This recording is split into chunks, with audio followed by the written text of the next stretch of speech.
Cover One crew. It was so nice we got to do it twice. 2 shows on Friday to get you ready for the NFL divisional round. This time we're talking NFC teams, NFC contest, game day preview. I'm going to give you my picks. A little bit of a game day breakdown to say, who's going to win these contests. These ones are just as interesting as the AFC ones. No kidding about it. We're going to be in for some entertaining football on Saturday and Sunday, so definitely get ready. Before we get started, please hit that like button and hit that subscribe button if you dig the content. I'm telling y'all. And head on over to BetUS. Haven't plugged them for a while, even though the graphics always been here. Head over to BetUS and sign up for that new free account. Use referral code COVER1, and you guys will be set up to make the dollar bills. I'm telling y'all, it's good stuff over at BetUS. But what do you say we dive into the NFC contest game day preview, because I'm excited. I think my pants are just wet, but let's go. First game on the board is those Philadelphia Eagles taking on the New York Football Giants, the Big Blue. And it's going to be a good one. Giants, man, they are starting to hit at the right time. They look like a team that is built with force, and, they're trying to be a dominating squad. They handled those Minnesota Vikings, even though the score was, back and forth. Saquon is ready, man. If you guys didn't see Saquon play ball last week, he is definitely ready, and he wants these Eagles, divisional rivals. You got 3 clubs from the NFC East playing right now in the divisional round. Unbelievable stuff. The Giants 9-7-1 this season. The Eagles off the bye week 14-3. What a season. Jalen Hurts, he's dealing with that shoulder injury. Looks to be good to go again. And more rest did nothing but good for that man. And this offense has been absolutely stellar this entire season. You can't hate what the Eagles have done. They impressed me, the head coach, and he had the run game to par. Jalen Hurts, with the addition of A.J. Brown, like everybody knows, just absolutely phenomenal football. 1,000-yard wide receivers in Brown and Smith.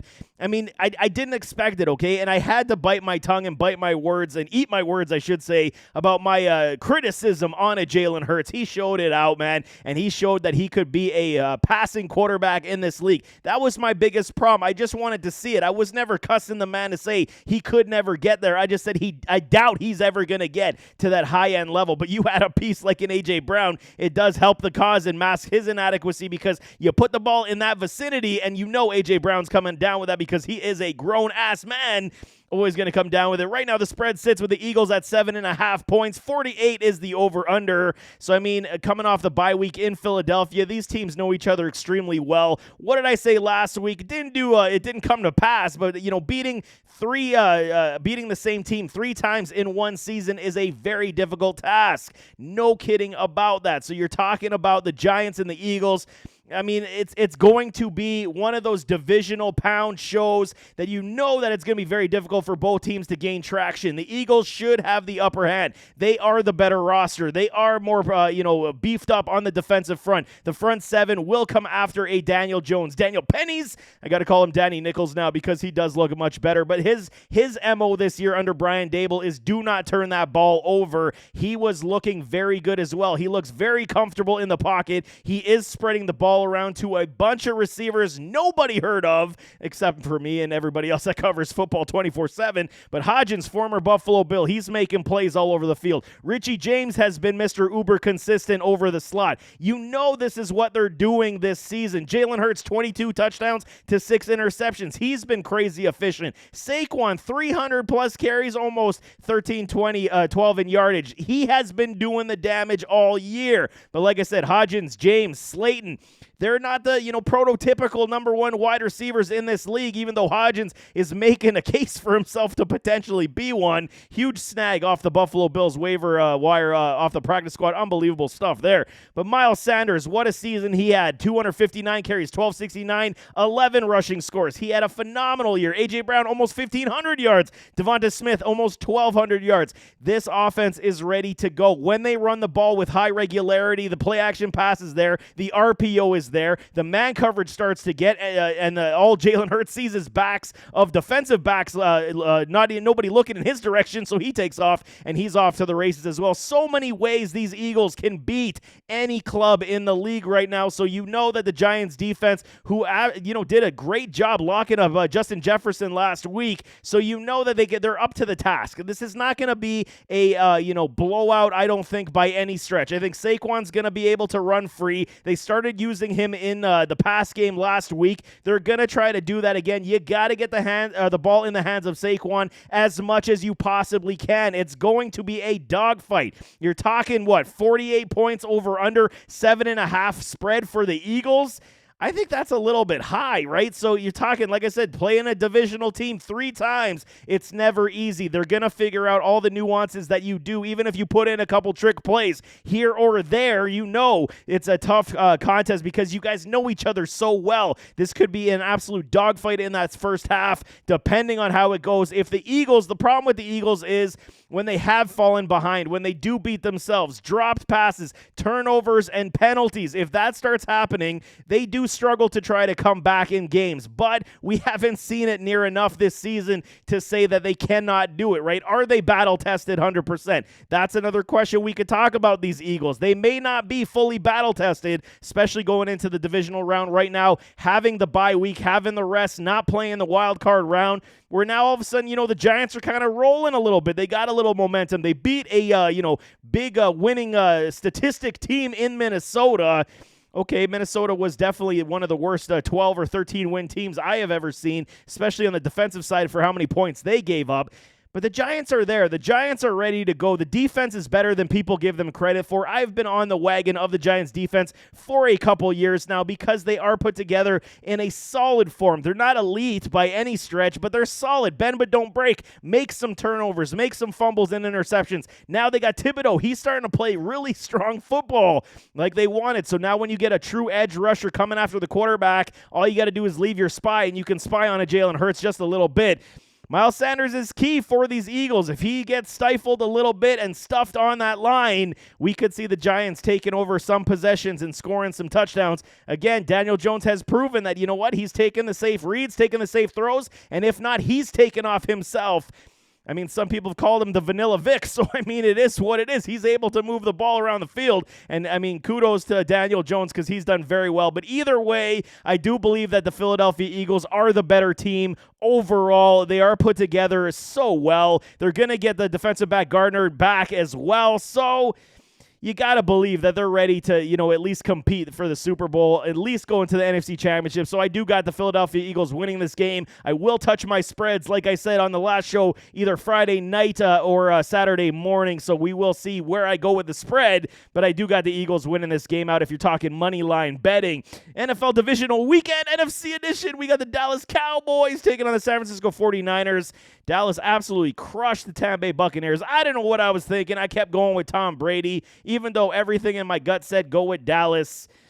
It's recency bias. It messes you up if you're a betting person like I am. Recency bias is a killer. You see Dallas kind of be uneven the last 4 games as they entered the playoffs, so it kind of gave you a pause and to say, Tom Brady is the GOAT and he plays like the GOAT in the postseason. He did not. He played like Matt Ryan in this postseason, and Dallas took advantage of every opportunity. You got to love how Dak Prescott performed. He was dissecting the field. He was slinging the ball, throwing it with accuracy. The run game was working with Tony Pollard. The defense showed up and played. So this is one of those things. This is a different game, though, when you're talking about the 49ers, who should not be here, man, because they got a quarterback named Brock Purdy.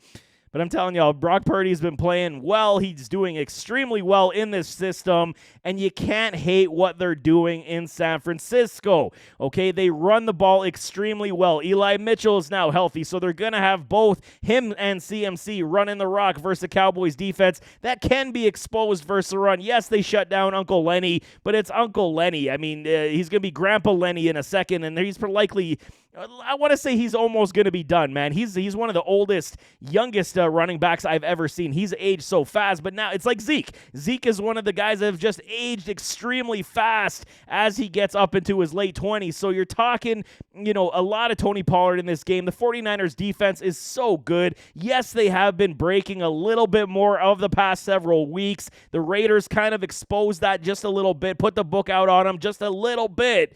But they're too good overall. So it's up to Brock Purdy. He's been very careful with the ball, taking what the defense gave him. Last week versus Seattle Seahawks, that crossing route was open all day long. It did not matter if it was Brandon Ayuk, if it was George Kittle, or if it was Debo. They were all getting open free over the middle.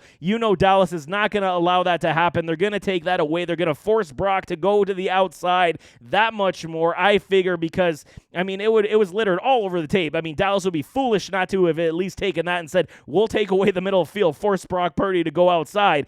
And that would be in the benefit of the defense as well, where they could force the pressure, force the reads on a youngster like a Brock Purdy. Dak Prescott, on the other hand, he's going to face a very solid unit in the 49ers, and this is no easy task. Yes, the secondary in San Francisco isn't necessarily playing up to par. They're usually in the bottom 20 this year, especially after week 10. They've been in the bottom 20 and such in statistical performance, but I don't know if I trust the Dallas Cowboys utilizing guys like Michael Gallup. It's going to be CeeDee Lamb a lot. It's going to be Tony Pollard a lot. It's going to be Dalton Schultz a lot. If they can figure out a way, the T.Y. Hilton, the Michael Gallup, use them with more frequency, then we can start talking about how they can, move the ball efficiently versus San Francisco 49ers defense. But overall, they're put together extremely well, and you got to believe the 49ers are up for this task. They're ready to go. The Cowboys, if they get to the NFC Championship, there is a great possibility that they can make it to the Super Bowl, because the NFC does feel a little bit more wide open than the AFC does. You feel like the three heavy hitters in the AFC, where those three will likely, knock each other out to try to get to the bowl. But the Dallas Cowboys, if they make it to the NFC Championship, they got a legit shot, because that defense is so opportunistic. Even though Diggs does give up a lot of plays, they're very, very put together well, especially rushing the passer with Micah Parsons. It's up for grabs. So you got to understand that if they can protect Brock Purdy, run the ball extremely well, Dallas is going to have a hard time, because Dak Prescott is going to get happy feet when that pressure is coming after him. So he might throw a turnover as such in this contest, but I did like what I saw in the Dallas Cowboys this past week. But I will slightly lean to these 49ers this week, because they just been playing too darn well these past several weeks, unbeaten in 8 or whatever it is. Just crazy football they're playing right now, these 49ers. So I'm going to, go on the side of the Niners right now as of today. I might change that on my spread, but we shall see. I think the Niners are going to the NFC Championship. Sorry, Dallas Cowboy fans. Will not be surprised if Dallas does pull this one out, but I'm going to lean just a little bit with Brock Purdy and Christian McCaffrey and Kyle Shanahan to do the damage and do the business and get y'all to the NFC Championship. Oh, it's going to be exciting. So there you have it. That is Divisional Round NFC Contest Game Day Preview. Who's going to the dance? Oh, it's going to be so good. I hope you guys are ready, because the season's almost over. Enjoy every ounce of football we got left, because it's going to be another long off season before we kick off football once again. I love it. It's so good. But nevertheless, as always, don't forget to hit that like button, hit that subscribe button, jump in those comments. Give me your thoughts. Who's your picks this week? Throw them in the comments. Helps me out, helps me grow this channel that much more as well, especially hitting that like button. But we'll see you next time. I am out.